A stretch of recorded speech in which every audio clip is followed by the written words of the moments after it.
Welcome into Doak Campbell Stadium, where I think we just witnessed the greatest Florida State-Duke game of all time.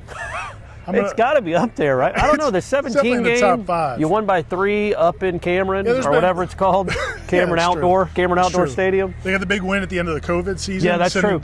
So it's in the top 5. It's in the top 5. Florida State improves to 22-0 all time against the Duke Blue Devils, but that's not really the story here. Duke, number 16 in the country, proved like they were for real. They had a 10-0 lead in the first quarter. Mike Norvell's just going for it on 4th down, just like he likes to do, and Duke made him pay for it. They're up 10-0. Florida State fought back in, but it wasn't one of those games where they took over and just cruised. Duke kept punching back and forth with them, and it goes into the 4th quarter before Florida State finally gets the lead and then puts the game away. Yeah, and I think I tweeted this. I think people will point to Riley Leonard being hurt as the game-changing play. They were up by 3, Duke, and had the ball when that happened. And that's right to do. I mean, sure, that's a huge play in that game. But you know, once you get that stop at your own 5-yard line, Riley Leonard isn't their middle linebacker. And they have a very good defense. Your offense has done kind of diddly poo for the last, hour and a half of real time. But you have the ball at the 6 or the 4-yard line. And you go 96 yards and 14 plays. That's one of the drives of the season, maybe the drive of the season, honestly, because it wasn't easy. It wasn't going to be easy. But that 96-yard drive, you converted a couple 3rd downs, including Hakeem Williams making a very big catch. Somebody else, I can't remember. It's all fog right now, had another 3rd down catch. And then Jordan, we see what you guys have all been yelling about. We get it, because that is a difference maker. And it's good to know that you have that in your back pocket when you need it. You have it up your sleeve when you need it. He ran for 40 yards on that drive. 4 carries, 40 yards. And kind of took over there the final 20 to 25 minutes of that game and looked like what he is, which is one of the best players in the country. And they weren't even like razzle-dazzle, there's the ice. It happened right on cue. Did they wait? They must wait until they see us. We appreciate it. Good looking out. Ira. But you buried the lead. Good grief. Duke, you guys got me so off kilter with that big lead. Yeah. VitaminEnergy.com, guys. Warchant BOGO is the promo code. Oh, got it. You got it. Brown right I got the Mood Plus right here, which is it's a tropical berry. I've got the Focus. Yeah. More ice. I mean, more ice for everyone. This is off the rails already. Vitamin Energy, though, you go to VitaminEnergy.com. Yep. And the Warchant promo code is Warchant BOGO. They'll take care of you. And we might have needed some on a night like tonight. We're Florida State again. A little bit more exciting than we would have thought. But yeah, that drive, really was one of the best drives of this season, maybe the best drive of the season. I was thinking of a defining drive. Because that was the thing. Duke going for it there, the reason they went for it is because if they score, if that field goal only puts them up 6, so it wasn't that big of a deal. You'd like to go up 2 scores. Plus, he's thinking there's no way you guys are going to go 96 yards the way your offense looks. And then, man, Mike Norvell, Jordan Travis, it felt like they decided in the moment, Jordan, you're going to have to run the ball. Yeah. And Jordan said that was something they talked about during the week, but it really felt like on the sideline they said, we need it right now. You know what else he talked about after the game, Jordan Travis? Norvell did too. He talked about how they had a meeting on Sunday about trying to have fun again. Because it has, particularly. Yes, because it has not looked like a lot of fun for him. It didn't against Syracuse anyway. We talked about it, kind of a lot of pointing and frustration on the field visibly. And I think, man, I just think he's a kid, when he's running, he's having more fun. Right. Like, it's just, he loves to show off his athleticism. He always gets up with a smile on his face. I kind of take it back to when they played Carolina 2 years ago when nobody expected him to win up there in Chapel Hill. Bad loss by Carolina, by the way. Yikes. Maybe worse than Clemson's. It was worse than Clemson's. They lost to 1-5 Virginia Unbelievable. Team. But when that North Carolina game 2 years ago, Jordan had a smile on his face as he was running through that defense, and it just felt like that was the guy that was back tonight. Now, he's been good all year, very good. Tonight, in that second half, I saw some smiles when they zoomed in on him, and he just looked like the Jordan Travis athletically that we're used to seeing. And I remember talking to you when Leonard had that 16-yard run on one leg. I'm like, are quarterbacks are allowed to run in this game? Does Jordan know that? Because that was in the second quarter, and he would not run. And then when he runs, all of a sudden you pick up 3rd downs. All of a sudden you move the ball and you go score touchdowns. So that was really good to see, because Duke's a very good defense, man. They do not give you much of anything, as you saw. But the one thing they couldn't contain, they really didn't have an answer for, was his legs. Right, and that's the difference is, they can pretty much account for everybody, but they can't account for the quarterback if they're going to play 2 safeties, which they were doing for most of the game. So it was almost like they were invited. There were some 5- and 6-man boxes. Yeah. Florida State still couldn't run the ball, which is a little bit concerning. Right. You got to give a lot of credit to Duke's defensive front. But on the other side of the ball, man, what a great performance from Florida State's defense. Yeah. I mean, Duke's offense is nothing special, and they had a couple of big plays, but second half to shut them out. Really, I mean, just were dominant. That fourth down stop inside the 5-yard line, and then they got another stop, and then the offense, punches in another touchdown, and the game was over. But the defense, that's 3 weeks in a row they've had a second half shutout. I mean, that's a big deal, like you said. I mean, that's a really big deal. Clearly, if you're going to shut teams out in the second half, I like your chances of winning when you have an offense like this. And look, yeah, man, Duke ran the ball for almost 200 yards. A little concerning, number one, that you couldn't run the ball that well on them, and they could run the ball well on you. But look, man, I know they threw the ball for nothing. Zero, like 40 yards or something. But also, that's not your dad's Duke team. Well, my dad is dead, and so is yours. But my dad, the Duke team my dad knew before he passed away, that's not it. They have a very good offensive line. They're big, they're physical, and that defensive line is legit. I mean, they're a good team. That's a good defense and a good team. But what you did in the second half, not giving them any room to breathe, and I thought the drive for the defense was after you took the lead, finally. Right. They get their first play. Lovett has a tackle for loss for 4 yards. Then the delay of game because this crowd you could tell that quarterback wasn't ready for it, and this crowd was out of control. It was a great crowd. It felt like an old school Doak Campbell night, Saturday night. And then I think you got an incompletion, and they punted. It was 3rd and 19, and then they punted, and then you put the game away with another 75-yard drive. I think that's the moment in the game. But yeah, man, this defense again, it's not elite. It's not Georgia 21. It's not the Ravens from whatever that was 20 years ago. But it is good enough, and it has been very good in the second half, really all season. This was a game where it was kind of interesting. Jordan's probably the headline because of what he did in the second half, running the ball. Also threw it for about 270, 280 yards. Had a good all-around game. 268. Yeah, there you go. But, man, it was a game where so many different people stepped up at different times. Like Johnny Wilson didn't play in the second half. He got banged up, or much of the second half he got banged up. But he had some huge catches early. Jaheim Bell had a great catch. Shaheem Brown had a great pick. And then Deuce freaking Span, guys. 99-yard. Just spawning touchdowns. 99-yard kickoff return for a touchdown.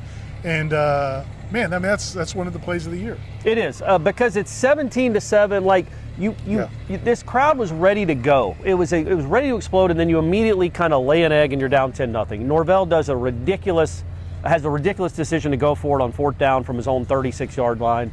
I had a whole column written about that, Ira, and then they went and won by 18 points, and I feel like I'll hold off on that for a while. It was a ridiculous decision. He didn't help his team out. You're down 10-0, and then you go and score. You put together a great drive, and then the next thing you know, you get the ball back. You throw a pick six, and the crowd is dead. You're like, oh, are they going to lose to Duke here at home? And then my man just hits a 99-yard run. And you see the two most impressive things. Well, there's three. Braden Fisk is on the kick return He's team. Not usually, but he was for that play. I don't know if he made a good block, but I'm going to assume he did. Okay, great. He should be out there more. He basically pancaked. But yeah, so that Deuce Span speed is unreal. And then watch Hakeem Williams come from across the field. It's not quite Carlos Williams running stride for stride with Kermit against Auburn, but it's a reasonable facsimile. And again, Hakeem made that a big catch in the third quarter of that 96-yard drive. You start to see the young guys starting to step up a little bit. Conrad Hussey's playing when it matters. So yeah, man. All in all, this is. I guess LSU is still the best win. It's still probably your favorite win if you're watching this. This is a really nice win and a really good night for this program. A gutsy win because it felt like nothing was going your way. You had some of the decisions early in the game. Duke's making some plays. You had some questionable officiating. We're not going to blame the officiating too much, but you weren't getting calls. Like the calls seemed like they were going the other way. That evened out though because it was a hold. There was a lot of holds, some big holds they called on Duke later on. No, you're right. They brought back big plays, but at that time, in that moment, it felt like you couldn't get a call. And everything was going. Even you have the long pass to Kyle Morlock. There's going to be a first down in the drive, but it gets called back because he stepped out of bounds. It just things were not going your way, and you battled and battled and battled. That's really impressive. Again, coaching again. Like we can criticize some of the coaching early in this game that would put Florida State in a hole, but there was some good coaching too. I mean, drawing up that kick return. Again, Braden Fisk is not normally on the kick return team, but that's something they put in this week. Mike Norvell said he actually went to Deuce Span during the week several times. You may get a chance in this game. Right. And what was interesting is he was going to return the first kick. Yeah. And he kind of bobbled it. And then they took him out. Rodney Hill in. They put Rodney Hill in, and then they brought Rodney Hill almost busted his too. Yeah. And when they brought Deuce back in, we were kind of laughing like, why are you putting Deuce back in? And then 99 yards later, he's in the end zone. But again, like I just was impressed by how many guys stepped up in different moments and made plays, offense, defense, and special teams. Yeah, man, it's a pretty complete team right now. They got to go earn it the rest of the way. They still got 5 games left. Some of them won't be easy for sure. But yeah, when you can get down 17-7 to a good team and a team that's kind of playing with nothing to lose, and then you go on a 31-3 run, which again, I say this every week. They go on these runs every week.